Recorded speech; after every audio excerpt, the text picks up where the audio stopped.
Il est 7 heures.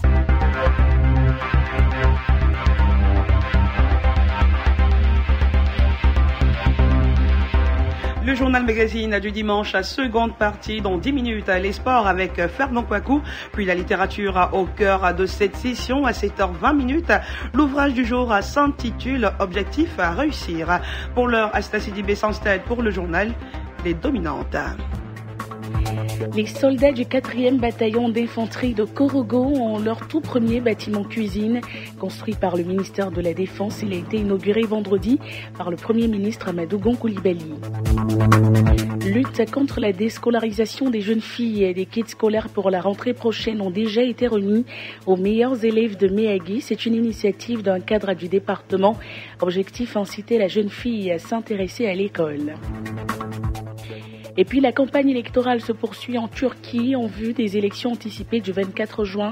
Ce dimanche 3 juin, Recep Tayyip Erdogan tient un grand rassemblement à Diyarbakir, une ville considérée comme la métropole des régions à majorité kurde de Turquie.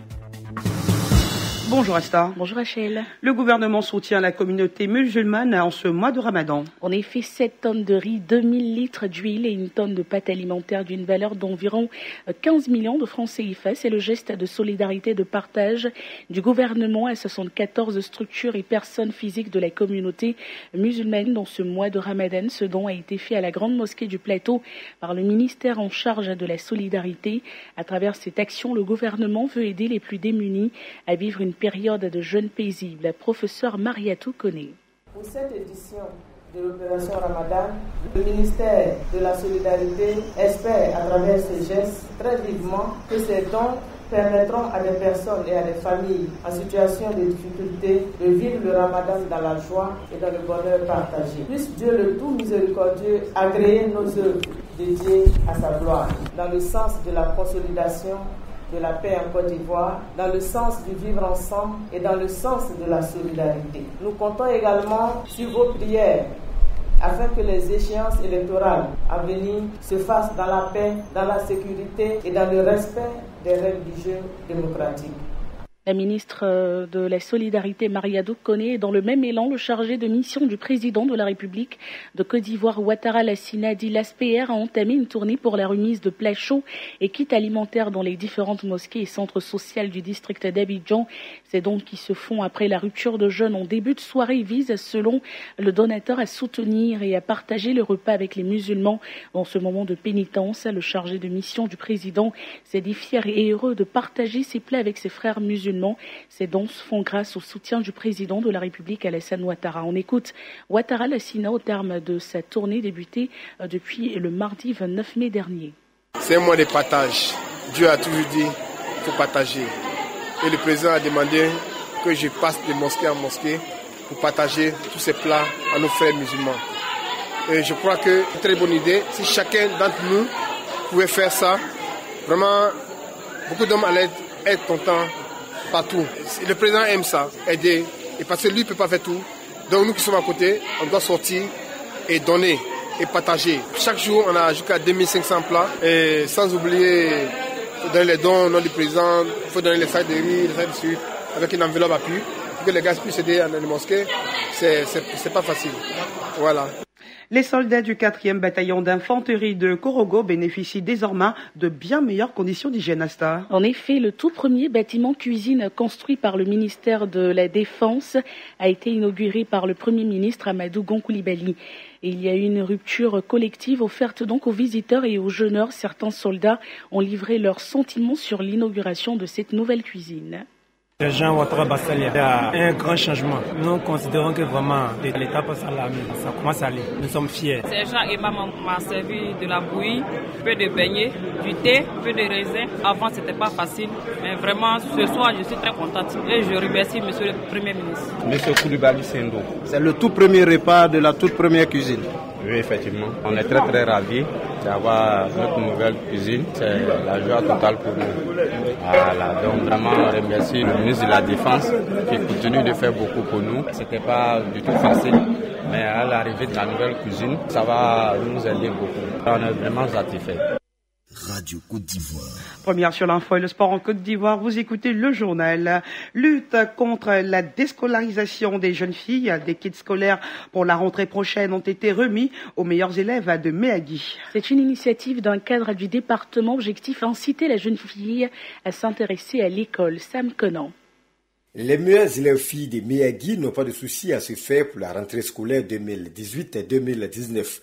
Pour ce qui concerne les fournitures scolaires, elles ont reçu des mains d'un fils de Méagui des kits scolaires comprenant des cahiers et des livres, le tout dans des sacs d'école. Zébré Suleiman, le donateur. Les responsables de l'éducation nationale à Méagui ont salué ce geste qui vient soulager les parents d'élèves, surtout la motivation des filles à aller à l'école. Des élèves visiblement heureuses de recevoir ce don, à l'image de leur porte-parole, Fataï Ayoka Nafisietou. Une initiative que Zébré Suleiman, le donateur, compte poursuivre pour encourager les jeunes filles à s'intéresser à leurs études.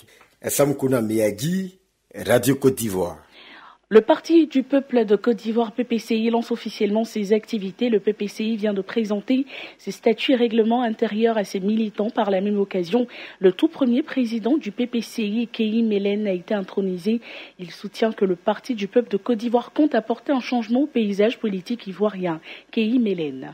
La Côte d'Ivoire a besoin de changement et pour ce changement, il faut qu'il y ait de nouvelles structures politiques pour vraiment amener ce changement. Considérant cette misère que la Côte d'Ivoire connaît, nous avons décidé de nous constituer en parti politique pour apporter des solutions et lutter pour le changement et l'avènement d'une véritable démocratie. Pour répondre aux questions des Ivoiriens, afin de pouvoir déjà faire connaître et présenter le PPCI aussi aux élections présidentielles pour le changement en Côte d'Ivoire. Et nous pensons que le changement peut se faire sans le RHDP. De toutes les façons, le RHDP a déjà dirigé le pays et dirige le pays jusqu'à 16 heures. Le changement ne peut pas se faire encore avec le RHDP. Il faut bien que les Ivoiriens soient capables de compter sur d'autres formations politiques en vue d'un changement qualitatif. Ainsi est né le PPCI. Quand je dis changement qualitatif, je parle de tout, santé, éducation, logement, voirie et donner des solutions concrètes pour le changement dans notre pays et l'épanouissement des Ivoiriens surtout. L'ouvrage « Le contentieux fiscal en Côte d'Ivoire » de l'auteur Frédéric Edison Cassi a été présenté au public. L'ouvrage a pour vocation d'instruire les contribuables, le public, les enseignants et les étudiants sur le contentieux de l'impôt. Les explications de l'auteur Frédéric Edison Cassi. Le livre s'inscrit dans le cadre de l'information d'un contribuable afin qu'il sache la procédure à mener lorsqu'il y a un contentieux fiscal. Le contentieux fiscal qui peut aboutir à un règlement du conflit qui existe entre l'administration fiscale et lui, ou alors avec le contribuable en question.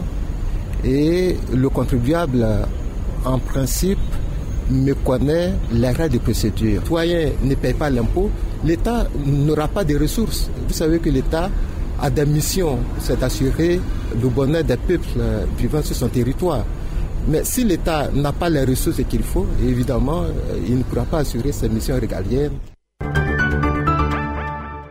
Dans l'actualité internationale, en Turquie, Erdogan en opération séduction auprès des Kurdes de l'Est du pays. C'est exact. La campagne électorale se poursuit en Turquie en vue des élections anticipées du 24 juin. Ce dimanche, Recep Tayyip Erdogan tient un grand rassemblement à Diyarbakir, une ville de 1,7 million d'habitants considérée comme la métropole des régions à majorité kurde de Turquie. Un déplacement stratégique pour le président turc et son parti l'AKP. Recep Tayyip Erdogan pourrait bien être en difficulté dans une région qui lui a déjà été favorable, mais qui est aujourd'hui sous haute tension. C'est la fin de ce journal. Voici ce qui a constitué l'essentiel de l'actualité dans cette édition. Les soldats du 4e bataillon d'infanterie de Korogo ont désormais leur tout premier bâtiment cuisine construit par le ministère de la Défense. Il a été inauguré vendredi par le Premier ministre Amadou Gon Coulibaly. Lutte contre la déscolarisation des jeunes filles. Des kits scolaires pour la rentrée prochaine ont déjà été remis aux meilleurs élèves de Méagui. C'est une initiative d'un cadre du département. Objectif inciter la jeune fille à s'intéresser à l'école. Et puis la campagne électorale se poursuit en Turquie en vue des élections anticipées du 24 juin. Aujourd'hui dimanche, Recep Tayyip Erdogan tient un grand rassemblement à Diyarbakir, une ville considérée comme la métropole des régions à majorité kurde de Turquie.